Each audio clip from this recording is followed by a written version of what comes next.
പ്രാചീന കേരളത്തിൽ ശവസംസ്കാരത്തിനായി ഉപയോഗിക്കുന്ന ചെറിയ അറകൾ അല്ലെങ്കിൽ വലിയ മൺഭരണികൾ അറിയപ്പെടുന്നത് എന്തു പേരിലാണ്? നന്നങ്ങാടികൾ എന്ന പേരിലാണ് പ്രാചീന കേരളത്തിൽ ശവസംസ്കാരത്തിനായി ഉപയോഗിക്കുന്ന ചെറിയ അറകൾ അല്ലെങ്കിൽ വലിയ മൺഭരണികൾ അറിയപ്പെടുന്നത്. നന്നങ്ങാടിക്ക് പുറത്ത് സ്ഥാപിക്കുന്ന കല്ലാണ് കുടക്കല്ല് അല്ലെങ്കിൽ തൊപ്പിക്കല്ല്. നന്നങ്ങാടിക്ക് പുറത്ത് സ്ഥാപിക്കുന്ന കല്ലാണ് കുടക്കല്ല് അല്ലെങ്കിൽ തൊപ്പിക്കല്ല്. കേരളത്തിലെ പ്രധാന നവീന ശിലായുഗ കേന്ദ്രം ഏതാണ്? കേരളത്തിലെ പ്രധാനപ്പെട്ട നവീന ശിലായുഗ കേന്ദ്രമാണ് എടയ്ക്കൽ. എടയ്ക്കൽ ഗുഹ സ്ഥിതി ചെയ്യുന്നത് എവിടെ? വയനാട് ജില്ലയിലെ അമ്പുകുത്തി മലയിലാണ് എടയ്ക്കൽ ഗുഹ സ്ഥിതി ചെയ്യുന്നത്. എടയ്ക്കൽ ഗുഹ കണ്ടെത്തിയത് ആരാണ്? എടയ്ക്കൽ ഗുഹ കണ്ടെത്തിയത് ഫ്രൈഡ് ഫോസറ്റ് ആണ്. ആരാണ്? ഫ്രൈഡ് ഫോസറ്റ് ആണ് ഇടയ്ക്കൽ ഗുഹ കണ്ടെത്തിയത്.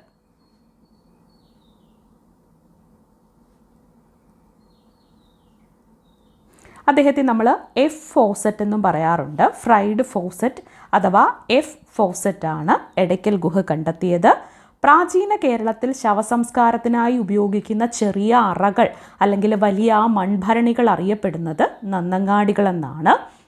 നന്നങ്ങാടിക്ക് പുറത്ത് സ്ഥാപിക്കുന്ന കല്ലാണ് കുടക്കല്ല് അല്ലെങ്കിൽ തൊപ്പിക്കല്ല്. കേരളത്തിലെ പ്രധാന നവീന ശിലായുഗ കേന്ദ്രമാണ് എടയ്ക്കൽ ഗുഹ. എടയ്ക്കൽ ഗുഹ സ്ഥിതി ചെയ്യുന്നത് വയനാട് ജില്ലയിലെ അമ്പുകുത്തി മലയിലാണ്. എടയ്ക്കൽ ഗുഹ കണ്ടെത്തിയത് ഫ്രൈഡ് ഫോസറ്റ് ആണ് അഥവാ എഫ് ഫോസറ്റ് ആണ് എടയ്ക്കൽ ഗുഹ കണ്ടെത്തിയത്.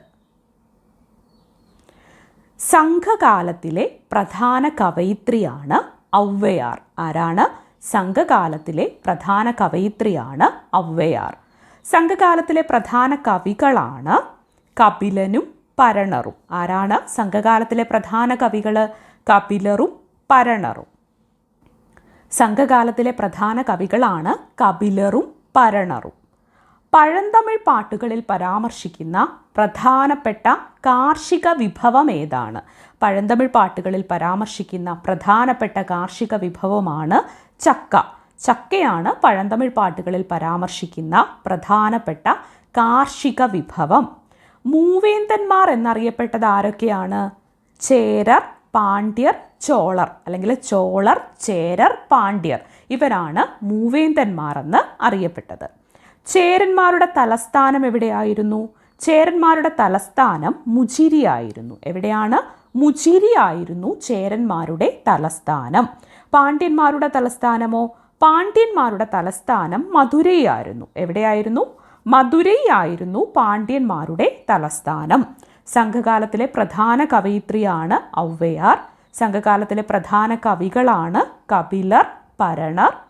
പഴന്തമിഴ് പാട്ടുകളിൽ പരാമർശിക്കുന്ന പ്രധാനപ്പെട്ട കാർഷിക വിഭവമാണ് ചക്ക. മൂവേന്തന്മാർ എന്നറിയപ്പെട്ടത് ആരൊക്കെയാണ്?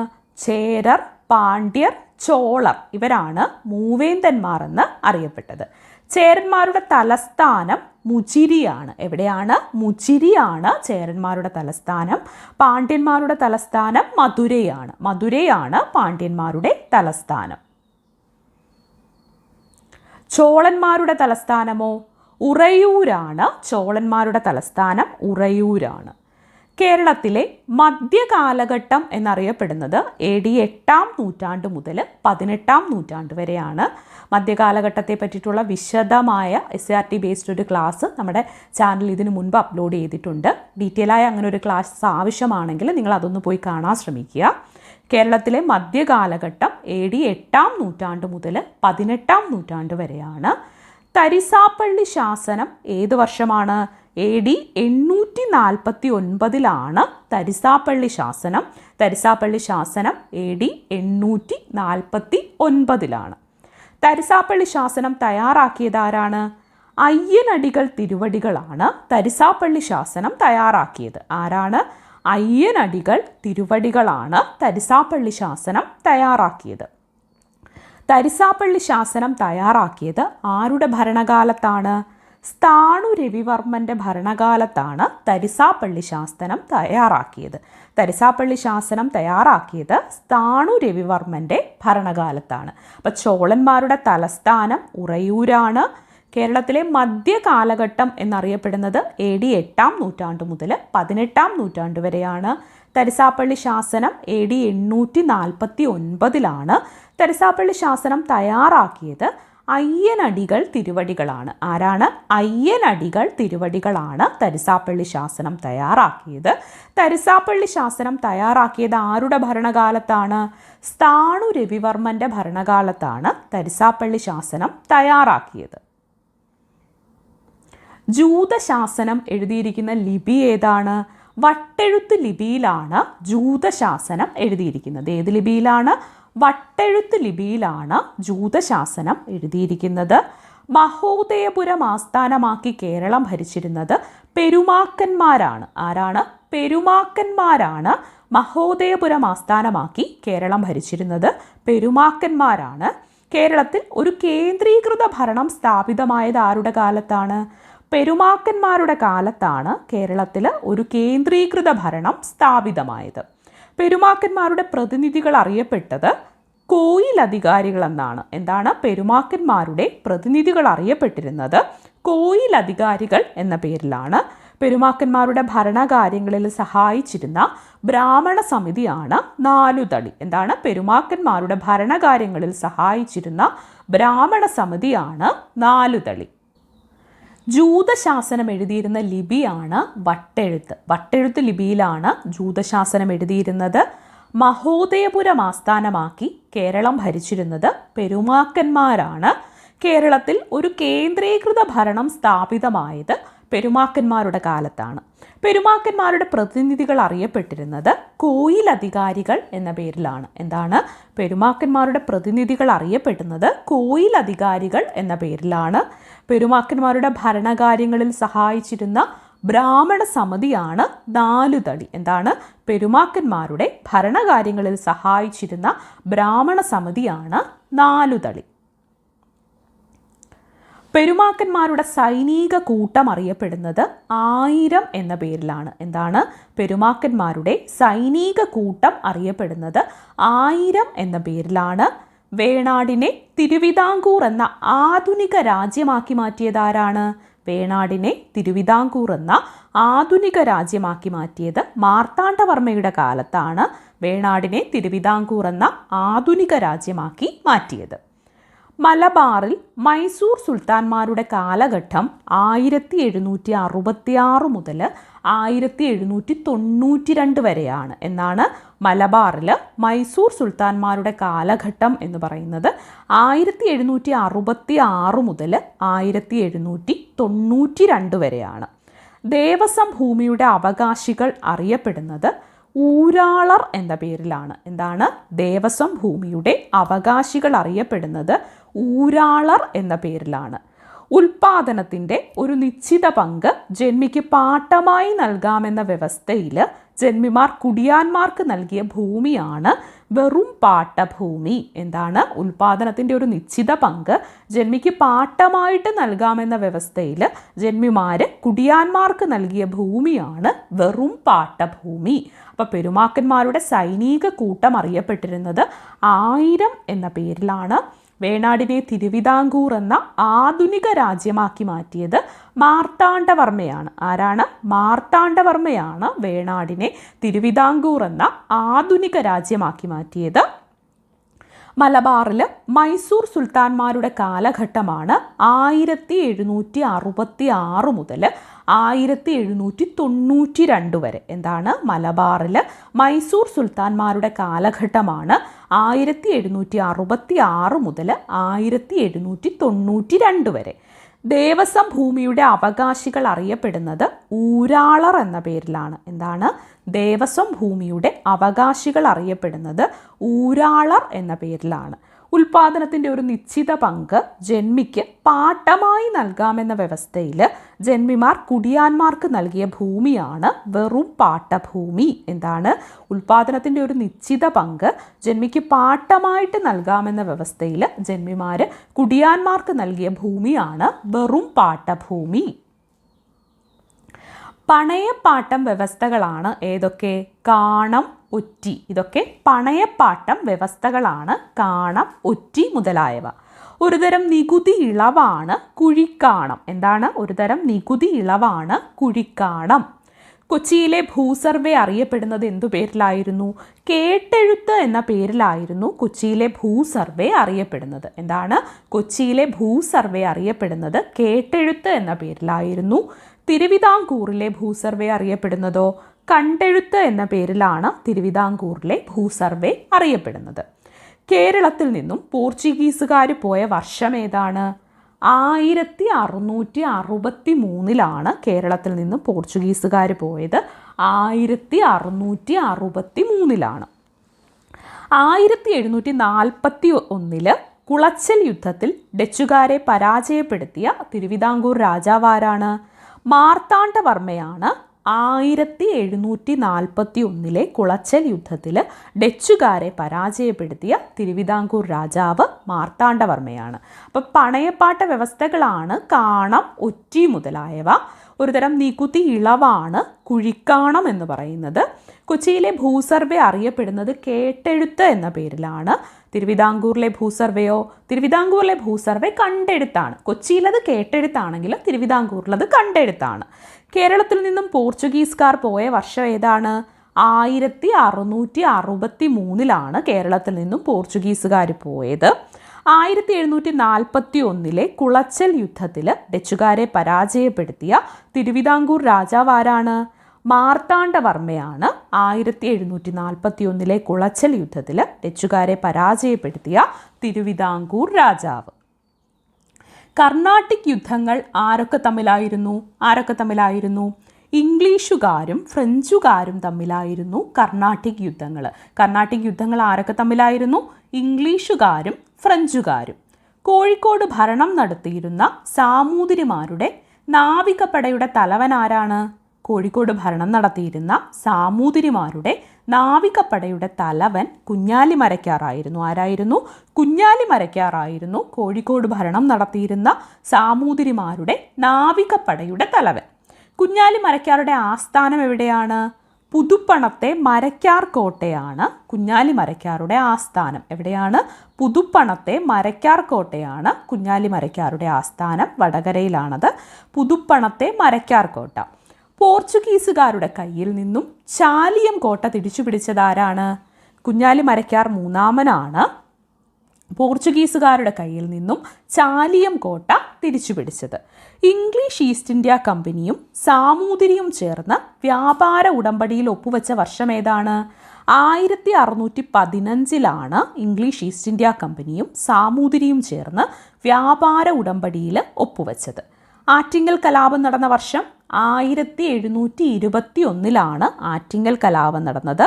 1721 ആറ്റിങ്ങൽ കലാപം നടന്നത്. അപ്പം കർണാട്ടിക് യുദ്ധങ്ങൾ ആരൊക്കെ തമ്മിലായിരുന്നു? ഇംഗ്ലീഷുകാരും ഫ്രഞ്ചുകാരും തമ്മിലായിരുന്നു കർണാട്ടിക് യുദ്ധങ്ങൾ. കോഴിക്കോട് ഭരണം നടത്തിയിരുന്ന സാമൂതിരിമാരുടെ നാവികപ്പടയുടെ തലവനാണ് കുഞ്ഞാലിമരയ്ക്കാർ. കുഞ്ഞാലിമരയ്ക്കാരുടെ ആസ്ഥാനം പുതുപ്പണത്തെ മരയ്ക്കാർ കോട്ടയാണ്. പോർച്ചുഗീസുകാരുടെ കയ്യിൽ നിന്നും ചാലിയം കോട്ട തിരിച്ചുപിടിച്ചത് കുഞ്ഞാലിമരയ്ക്കാർ മൂന്നാമനാണ്.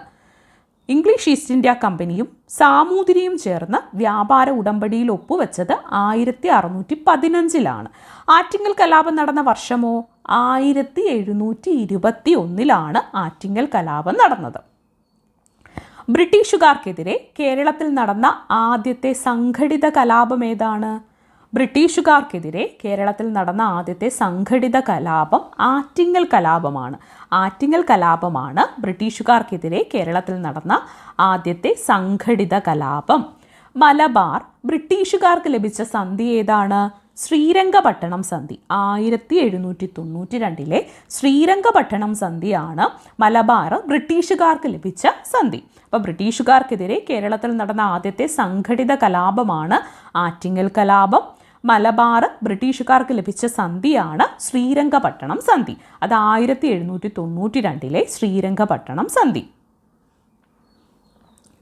ഭാഷാ അടിസ്ഥാനത്തിൽ സംസ്ഥാന കോൺഗ്രസ് കമ്മിറ്റികൾ രൂപീകരിക്കാൻ തീരുമാനിച്ച സമ്മേളനം ഏതാണ്? ഭാഷാ അടിസ്ഥാനത്തിൽ സംസ്ഥാന കോൺഗ്രസ് കമ്മിറ്റികൾ രൂപീകരിക്കാൻ തീരുമാനിച്ചത് 1920 നാഗ്പൂർ സമ്മേളനത്തിലാണ്. ഭാഷാ അടിസ്ഥാനത്തിൽ സംസ്ഥാന കോൺഗ്രസ് കമ്മിറ്റികൾ രൂപീകരിക്കാൻ തീരുമാനിച്ചത് 1920 നാഗ്പൂർ സമ്മേളനത്തിലാണ്. ഒന്നാം കേരള സംസ്ഥാന രാഷ്ട്രീയ സമ്മേളനം നടന്നതെന്നാണ് 1921 ഏപ്രിൽ 23 മുതൽ 26 വരെ ഒറ്റപ്പാലത്താണ് ഒന്നാം കേരള സംസ്ഥാന രാഷ്ട്രീയ സമ്മേളനം നടന്നത്. 1921 ഏപ്രിൽ 23 മുതൽ 26 വരെ ഒറ്റപ്പാലത്താണ്. അതിൻ്റെ അധ്യക്ഷൻ ടി പ്രകാശമായിരുന്നു. ആന്ധ്ര കേസരി എന്നറിയപ്പെടുന്നത് ടി പ്രകാശമാണ്. ആരാണ്? ആന്ധ്ര കേസരി എന്നറിയപ്പെടുന്നത് ടി പ്രകാശമാണ്. പയ്യന്നൂർ കോൺഗ്രസ് സമ്മേളനത്തിൻ്റെ അധ്യക്ഷൻ ആരായിരുന്നു? ജവഹർലാൽ നെഹ്റു ആയിരുന്നു പയ്യന്നൂർ കോൺഗ്രസ് സമ്മേളനത്തിൻ്റെ അധ്യക്ഷൻ. അപ്പോൾ ഭാഷാ അടിസ്ഥാനത്തിൽ സംസ്ഥാന കോൺഗ്രസ് കമ്മിറ്റികൾ രൂപീകരിക്കാൻ തീരുമാനിച്ച സമ്മേളനം 1920 നാഗ്പൂർ സമ്മേളനമാണ്. ഒന്നാം കേരള സംസ്ഥാന രാഷ്ട്രീയ സമ്മേളനം നടന്നതോ 1921 ഏപ്രിൽ 23 മുതൽ 26 വരെ ഒറ്റപ്പാലത്തായിരുന്നു. അതിൻ്റെ അധ്യക്ഷൻ ടി പ്രകാശമായിരുന്നു. ആന്ധ്ര കേസരി എന്നറിയപ്പെടുന്നത് ടി പ്രകാശമാണ്. ജവഹർലാൽ നെഹ്റു ആയിരുന്നു പയ്യന്നൂർ കോൺഗ്രസ് സമ്മേളനത്തിൻ്റെ അധ്യക്ഷൻ. കേരളത്തെ ഒരു പ്രത്യേക സംസ്ഥാനമായിട്ട് പുനഃസംഘടിപ്പിക്കണമെന്ന പ്രമേയം അവതരിപ്പിച്ച സമ്മേളനം ഏതാണ്? പയ്യന്നൂർ സമ്മേളനത്തിലാണ് കേരളത്തെ ഒരു പ്രത്യേക സംസ്ഥാനമായിട്ട് പുനഃസംഘടിപ്പിക്കണമെന്ന പ്രമേയം അവതരിപ്പിച്ചത്. പയ്യന്നൂർ സമ്മേളനത്തിലാണ്.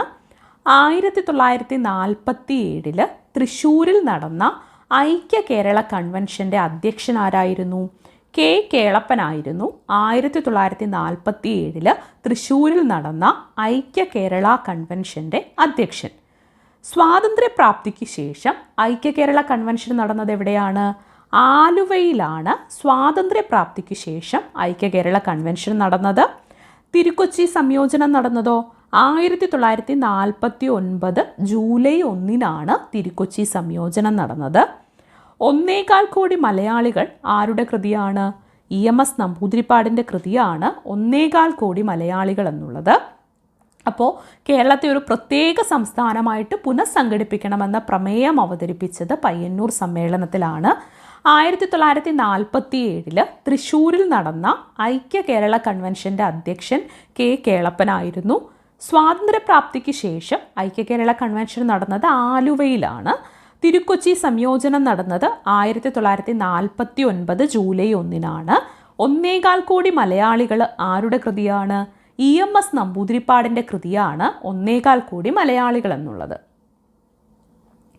സംസ്ഥാന പുനഃസംഘടനാ കമ്മീഷൻ്റെ ശുപാർശ പ്രകാരം മലബാർ, തിരുവിതാംകൂർ, കൊച്ചി പ്രദേശങ്ങൾ ഉൾപ്പെടുത്തി കേരള സംസ്ഥാനം രൂപീകൃതമായതെന്നാണ്?